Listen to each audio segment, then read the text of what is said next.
you bring that to the authorities yet, or did you bring that to David Grusch? You just admitted to being part of a conspiracy to find the medical records where the intention is clear to do harm to David Grusch ahead of everyone knowing why. And if the extension of this being Lue promising to be the guys with a scoop, whatever that is, it doesn't matter. It doesn't matter if a person's frustrated when they did. That's what they did. That's what you guys all just admitted to here, LM, you included. If you're being asked to do that stuff, you got to do more than not do it. You're being asked to fucking find the medical records and to use your family's capabilities of finding data on an intelligence officer in the United States, find their medical records to be used against them. You should have reported that. It's probably not too late to report. Lee, don't you remember me telling you that fucking Mike Disclosure wants me to fucking get on fucking Disclosure tonight and talk about David Grusch and fucking talk. You remember me telling you I was extremely hesitant towards it, and I was giving him the runaround saying, I'll look into it, but I wasn't gonna do it. But you do remember me telling you that yes, I'm hesitant. I really don't want to do this. That's correct. Why didn't Mike Disclosure do it himself? Why did he specifically want Sawan to do it? And I've spoke about this, about what my opinion is of it. And from my conversation with Mike Disclosure as why he asked Sawan to do it. And Mike told me, of course I would pick him, because if this goes sideways, it's going to be on him. So Sawan was chosen with his previous history on Twitter and X of postings as the person to put this out there. And he was encouraged, nudged, frustrated from a behind the scenes standpoint of what frustration was to get him to that boiling point. He told me about it. I thought about it, and I didn't want to give him a direct no, right? So I basically just put him in limbo, right? He literally would message me the day we talked about it, and then the day after, and be like, hey, are you working on this? Are you working on this? Or are you working on this? And I would just keep putting it by. Because they had a schedule, and that channel was going to explode. Where did that belief come from? Into it. From Mike Disclosure. But was that just a hope that Mike Disclosure had? Or was there anything? No, it wasn't just a hope. It was built off of the back channel conversations that were being had. With who? With Elizondo and with the information that was coming out. So I'm just trying to clarify. Elizondo helped fuel the idea to Disclosure tonight that they were going to be an established outlet for UFO news. And were they supposed to break the Grusch story? That was what was explained to me, and that was part of what led to the frustrations behind the scenes of Disclosure tonight. Well, then, which is what it ultimately, in my opinion, led to Mike reaching out to Sawan, because they were frustrated that Grusch wasn't following the appropriate channels that they had thought maybe were agreed to before, and that he went a different direction. Would they have gotten that far along in assuming all these things and the expectation if it wasn't for Elizondo, in your opinion?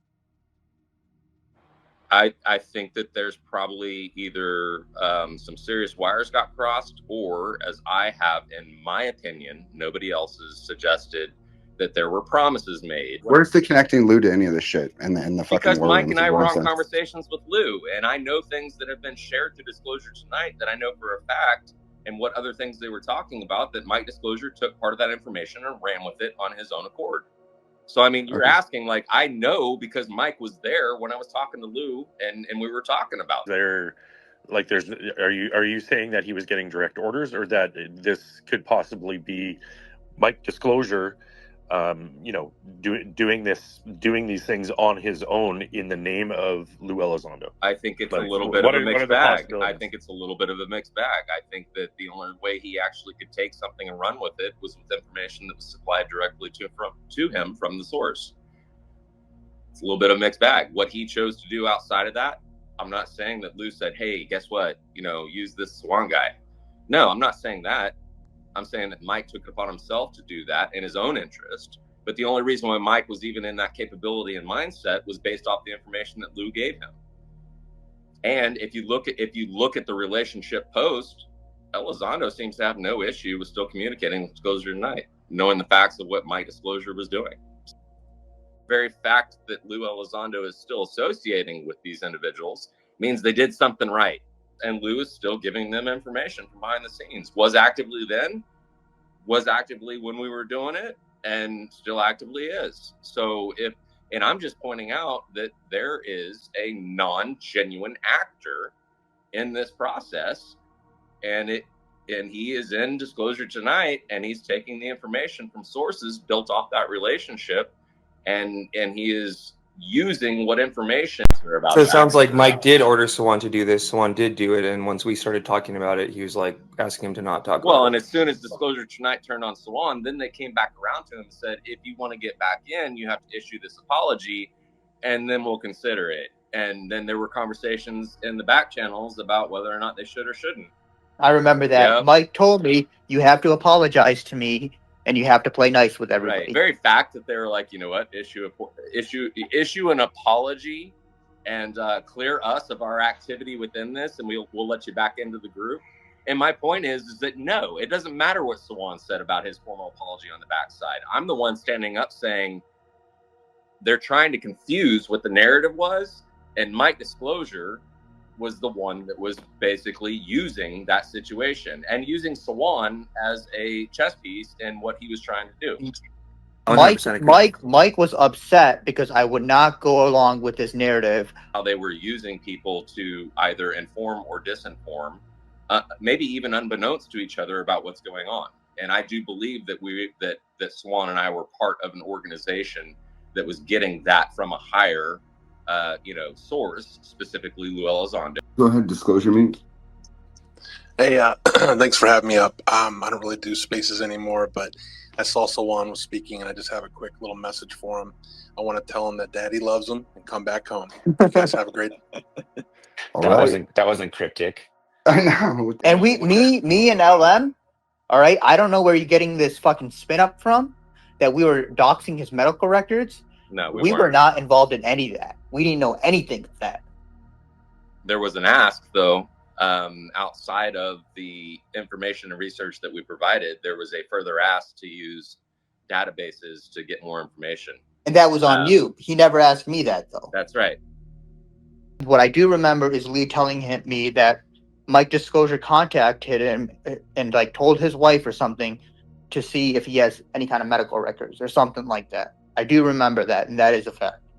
Right, you could see where like fucking that's crazy sounding. And my response to Mike when he asked me to do the same, but with Sands and with Haug, was I am not going to ask my wife to use a database illegally to give you information when you won't even share with me like the background of what's going on. And if we're even going to have that conversation, that's something that she'd have to be willing to do. But I did tell him I was shocked that, and I brought up, I was like, what happened to your access to the database? And he wouldn't even tell me what that was, because I knew that he had it prior to that. So I'm like, why are you trying to like use me as, the Trojan horse vehicle here in order to do this? But that's how people need to realize that's how Mike Disclosure operates, and that's how he was operating. And as soon as somebody didn't provide him with what he wanted, you kind of got carved out of it. And then at that point, if you brought up that he asked it, you got completely excommunicated from Disclosure tonight. And then they brought all hellfire down on that person, saying that's bullshit, they're a liar, they have psychological problems, that's all lies. And that's the point that I'm trying to bring out is that I'm not the only individual that Mike was doing this with. And once we get enough of us up in here talking about it, it's going to become pretty clear that the people that he did ask to do this he is using what information that he can gather from people based off of what he claims to be like his inside information that's ultimately coming from Grusch and Lue. For your point, LM, there's a pattern with this, isn't there? Because he did the same thing on the second hearing when we were supposed to have someone from the legacy program testify about a black triangle. He put it out 4 days before the hearing. There's a pattern. Yes. Interesting. Why would Lue Elizondo still hang out with him? That's what I wonder. Because they're friends. Too. They are friends. But yeah, real quick, how close are Mike Disclosure and Elizondo? Because to me, that's just the biggest red flag. I wouldn't associate it, like you said, already two separate. We have the Grusch thing, the black triangle thing. It's odd to me that Lue Elizondo would still like even put his name anywhere near that, let alone go on their show all the time. Well, they're close enough that Mike Disclosure is still getting information from Lue Elizondo and Jennifer, his wife.